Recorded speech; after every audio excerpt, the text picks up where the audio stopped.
வேலைன்னு ஓடிக்கிட்டு இருக்கக்கூடிய இந்த நேரங்களில் இந்த குழந்தைகளுடைய அந்த அந்த அந்த இனிய முகத்தை பார்க்கும் பொழுது you are feeling so relieved. அதே மாதிரி எத்தனையோ ஆண்டு விழாக்கள் உள்ள நான் போய் அட்டன் பண்ணியிருக்கிறேன்.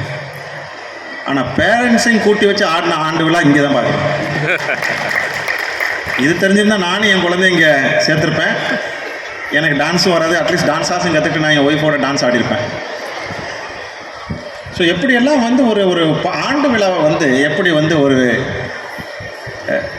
ஹாப்பி ஈவெண்ட்டாக நடத்த முடியும்.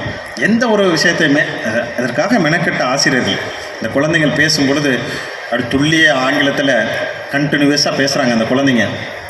அதோடு மட்டுமில்லை, அந்த அந்த ஆக்ஷனோடு பேசுகிறாங்க.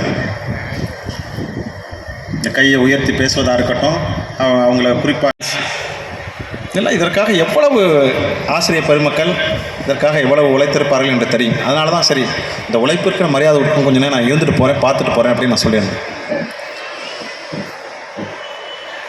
இப்போது இருக்கக்கூடிய இந்த சூழலில் நீங்கள் எல்லாம் உங்களுக்கு எல்லாம் நன்கு அறிவீர்கள்.